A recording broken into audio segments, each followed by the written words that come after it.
Alrighty, welcome back, everyone. We just talked about a little bit of the transfer portal update. The portal window has officially closed for everyone that is not a grad transfer.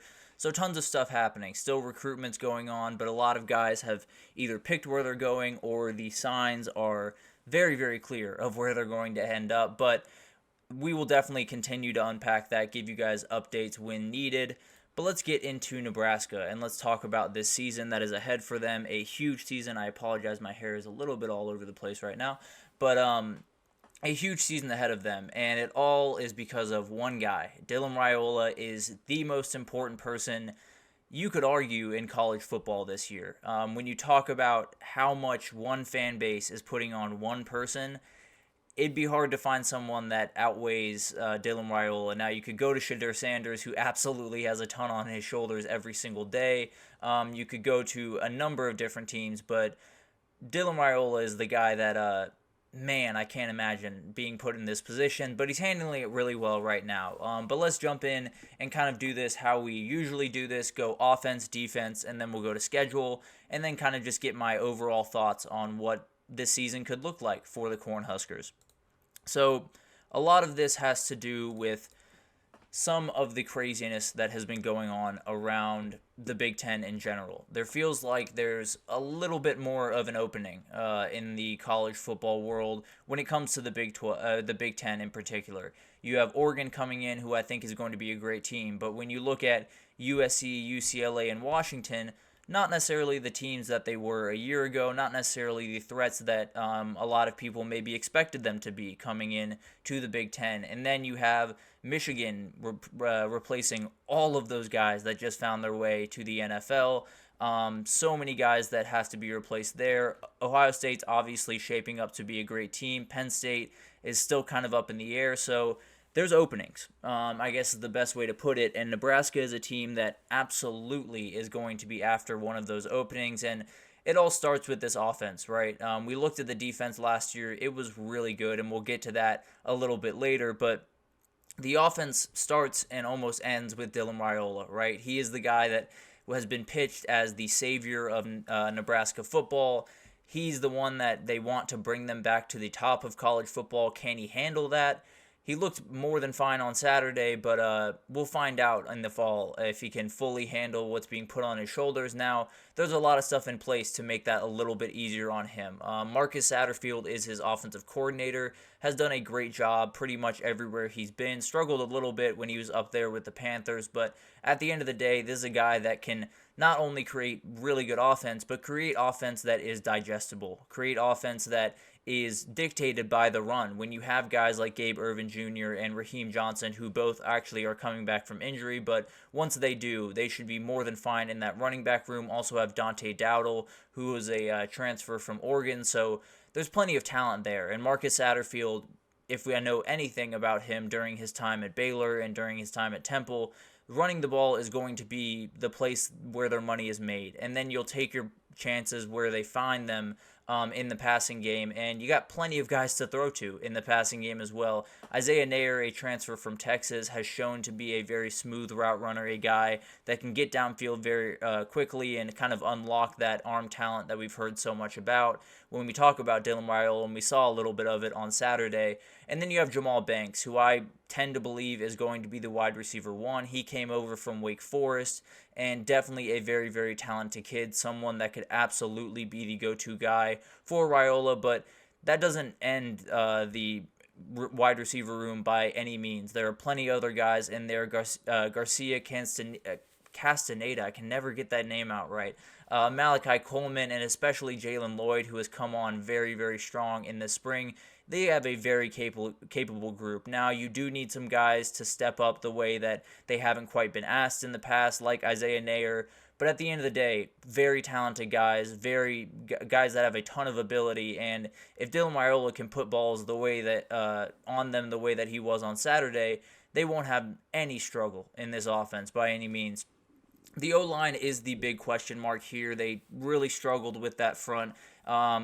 So poorly, in fact, that they made Colorado's defensive front look dominant in that game that they played, and we found out very quickly that was not a dominant defensive front. So tons of stuff needs to happen there. They did bring in Micah Mazuka from Florida, a very talented guy at right guard that absolutely will be a starter for them right away. They're bringing back a lot of guys from last year, which is kind of a double-edged sword because it wasn't the best unit, obviously, but those guys could definitely have grown since then. We'll obviously find out what all of that is. Dylan Raiola does have some of that athletic ability to get out of those hairy situations, but it's not necessarily his calling card, right? One of his best things is sticking in the pocket, slinging balls out there, and doing the remarkable things that he can do with his arm. So I would expect a O-line to be very, very important to his success in the upcoming years. So as long as they're improved a little bit, can run block really well so you can, not face as many aggressive blitz on passing downs, I think that would be very helpful. But a lot of stuff is set up. I think overall it's a stronger group than it was a year ago by a mile. Pretty much every single position has been upgraded at least a little bit to help them out. The running back room, getting Dante Dowdle, I think, is a fantastic pickup. I think adding Isaiah Nayer and Jamal Banks in the wide receiver room makes you totally different group at that position. And then Dylan Raiola, obviously, is the biggest pickup maybe across the entire country this past year when you talk about impact on their team. But let's move on over to the defense, and let's talk about some of the guys that you're seeing right here. That is Tommy Hill right there, one of the guys that is returning on the back end. Isaac Gifford, another guy. Between them, they had 5 interceptions, 17 pass breakups, tons of talent there.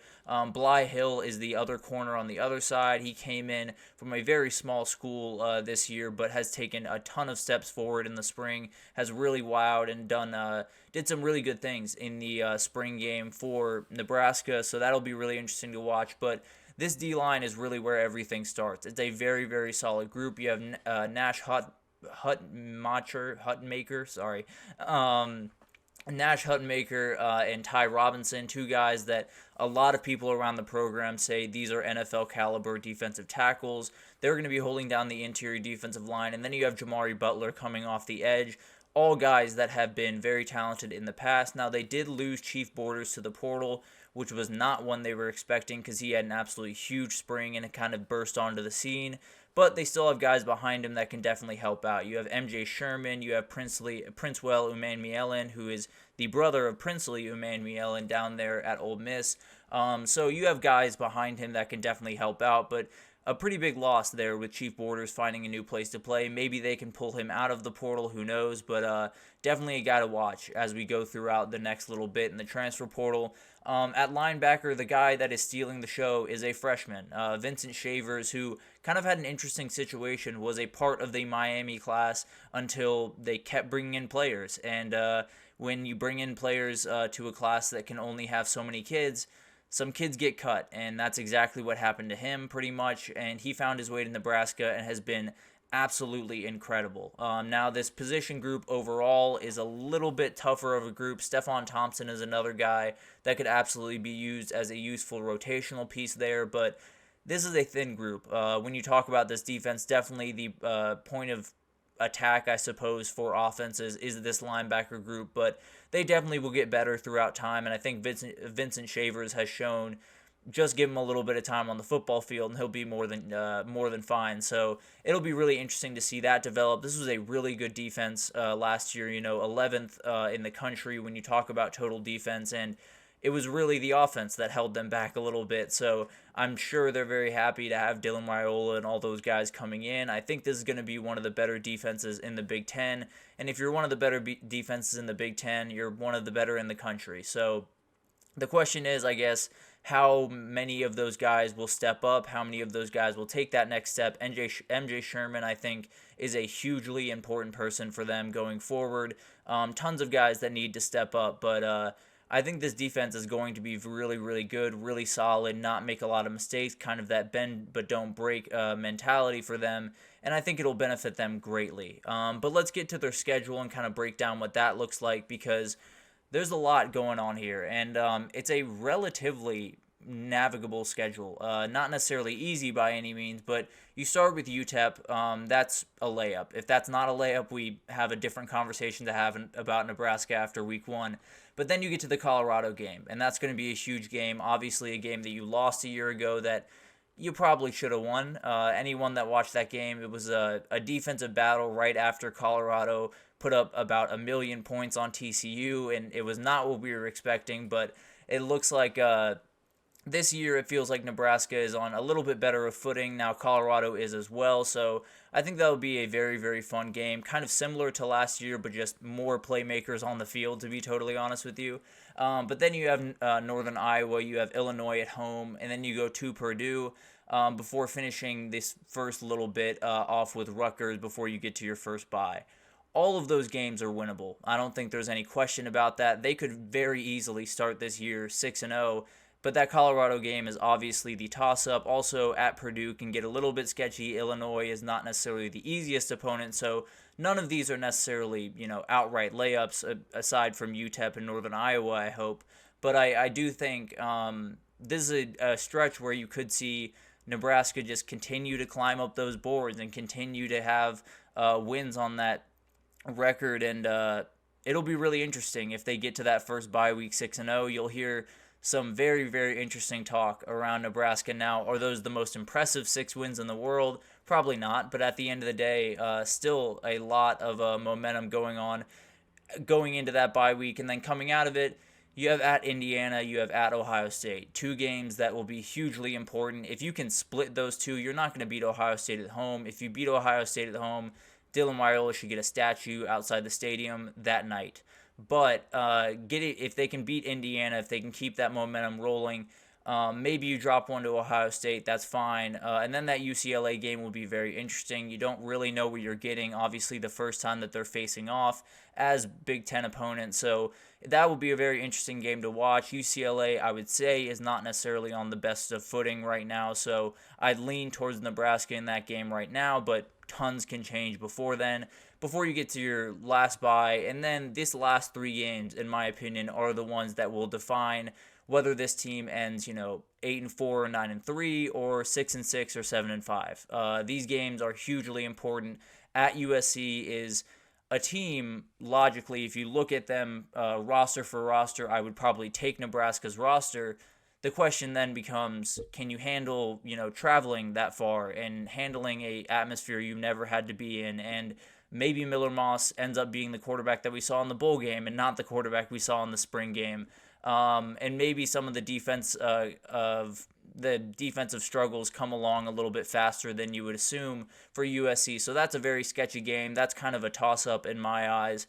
And then Wisconsin, kind of the same thing. I'm not really sure how they kind of fit with Wisconsin. I think Wisconsin is one of the very big unknowns in college football this upcoming year.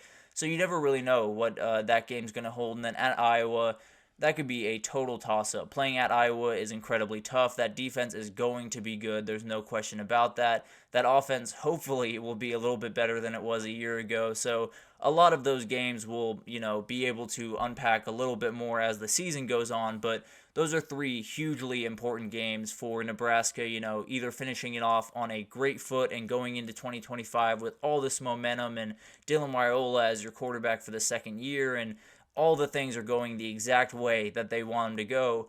But then there's that other reality where you drop those 3 games and you go into 2025 questioning what's going on with your program and worried about this, that, and the other. So there's a ton of variability within the schedule, but it's very doable. There is tons of opportunities for them to make some noise in the schedule. I think beating Colorado would be a huge win just because of the national perception of that game and of that team. Then you get at Ohio State. I don't necessarily think you'll win that game, but that obviously gives you a massive opportunity to put your name on the map.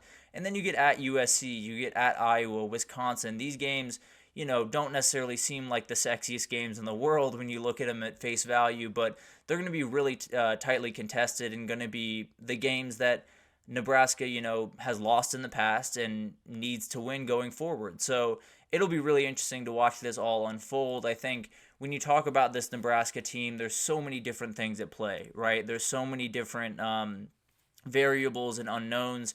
It all starts with that guy in Dylan Raiola, obviously, because he is the person that is going to make this team go. He's going to be the person that in the games where they lose by 6 points or they lose by 3 points, he would be the guy that would get those 3 or 6 points, right? He would be the guy that gives them more stability at quarterback, and doesn't put their defense in bad situations, and does the things that have been really lacking around Nebraska for quite some time. So it'll be really interesting to watch this unfold. I think the talent has gotten immensely better around there. Probably one of the bigger talent jumps over year to year in college football this year when you talk about where they were a year ago, especially at the quarterback position. No disrespect to Henrik Harburg, but definitely not what you want when you're running around the Big Ten up there. So having Dylan Raiola at the sticks is huge. If he can burst on the scenes, things get very, very interesting in Lincoln, Nebraska very quickly. I think this year is likely a build-up year, if I'm being totally honest. I think there will be some of those freshman mistakes that tend to happen with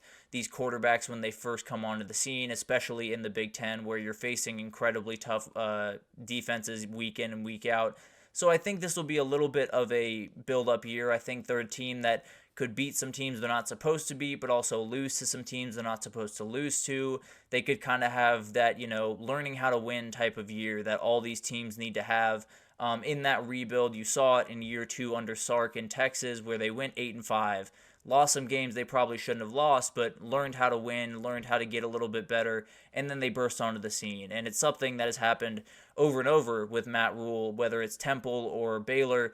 The third year is usually the year they break out. The second year is the build-up year, the year where you see all of the things that need to be in place, but it doesn't necessarily translate to as many wins as you could have hoped. So I think you sit around somewhere around 8-5, 7-6, maybe even 9-4 type team. But this team does have the chance to be even better than those second-year teams under Baylor and Temple, just because of the talent level and the little bit of an opening they have in the Big Ten this year. So I'm going to be watching them very closely. This is a team that I think is so fascinating because of the Dylan Raiola factor more than anything else, but also a very good defense that really just needs a little bit of help from their offense. And bringing in someone like Raiola, bringing in the Dante Dowdle in the run game and all the wide receivers they brought in, they've done everything the way that you need to do it. Now, the results on the field need to happen, but the work has been done. Now it's just let the chips fall where they may for Nebraska, and it'll be really, really interesting to watch. But I gotta say, I think they're on the right path. But that will do it for this edition of the GSMC College Football Podcast. Thank you so much for tuning in. We are presented by the GSMC Sports Network. Your support means a lot to us, so please remember to subscribe to the show, leave a positive review. It does make a huge difference. Also, follow us on Facebook, Twitter, TikTok, Instagram, and more for all the content and updates. Also, I do want to send out a little PSA. I would love to start doing some segments where I take some of your questions about the off-season, some teams you're watching, whatever it is. You can throw anything you want at me, and am more than happy to include it in a segment, maybe a little interactive type segment on here. You get to see your name on here, so drop any of the comments you want on here, any questions you could possibly need for the upcoming season, because I think that'd be a really fun segment for all of us. So definitely drop any questions you have in the comments here. But thank you once again for listening, and I will see you guys tomorrow.